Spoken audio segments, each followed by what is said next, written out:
Trent Horn posted a video today about Pope Francis, and underneath it, people, they write their comments, and I read through the comments, and there were probably 4 or 5, maybe 6 comments saying, "I just came into the church yesterday, and today I don't have a pope." It was. I felt sad about that. It felt, well. It's just sad, I guess.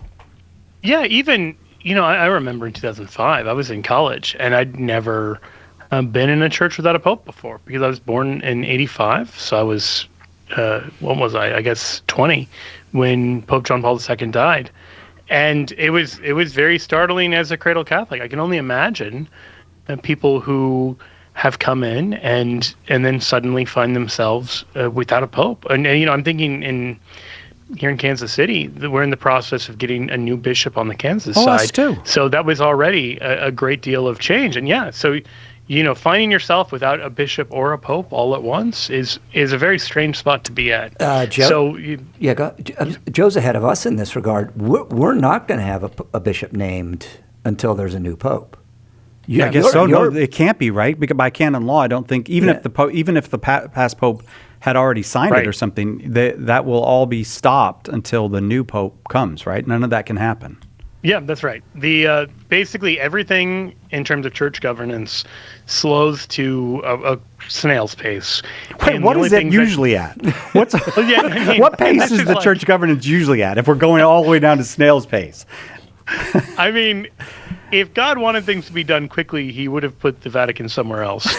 But there is this the French, this the real Italians. sense. Yeah, we're picking on everybody. We'll go after the English next. Yeah.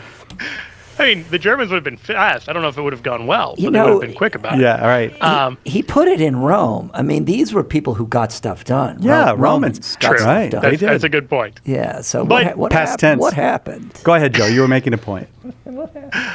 Well, just that everything slows down right now because in terms of governing decisions, anything that can be put off will be put off. So there's some day-to-day stuff, just kind of keeping the lights on.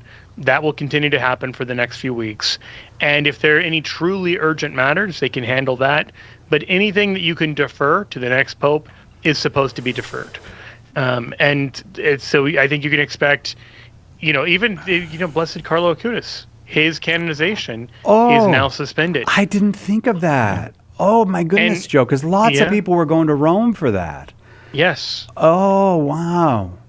It puts our missed day off really in perspective when you think about all the people who are impacted in a much greater way, just because all of these things that rely on the Pope's presence and authority, we're going to have to wait.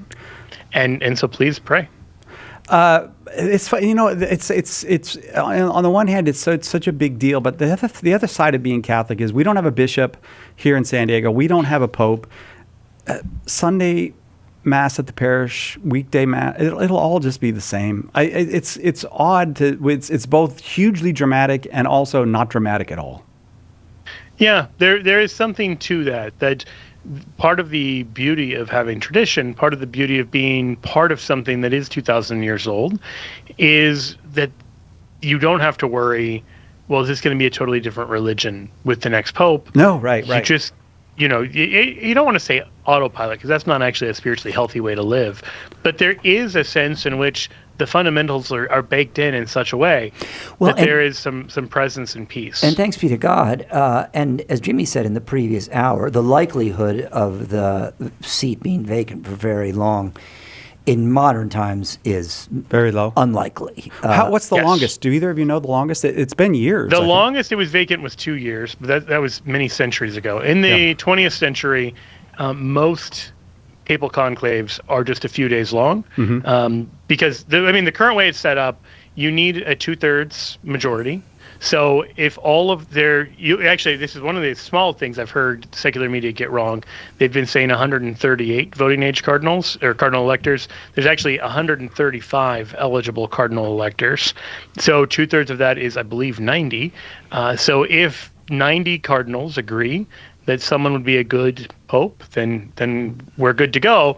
And I believe it took 4 rounds of ballots for Pope Benedict XVI and 5 rounds for Pope Francis. But in both cases, we're talking about 2 days. Yeah. You have one day. On day one, there's only 1 round of voting.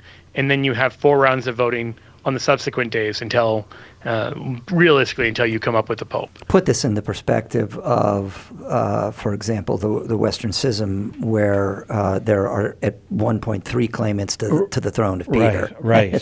So it's going to be a little bit of a wait, but it's not going to be a long one. Yeah.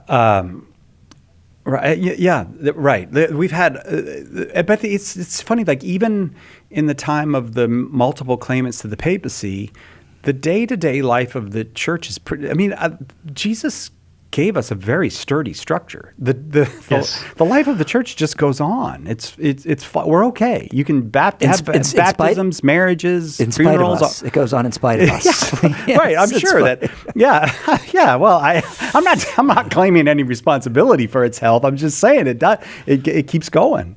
Let's get a little. Go ahead, Joe. Did you have something else? Well, I mean, this is maybe the flip side to the thing we were talking about before. It's easy to lament, everything is very slow moving, the bureaucracy, and, people who want change are perennially disappointed. But this is actually a good thing. You don't want a church that is paralyzed, constantly trying to be cool, constantly trying to be, trendy and relevant. Right. Yeah, relevant. Right. We're not trying to be the world. We want to be appealing to the world, but not by becoming like the world.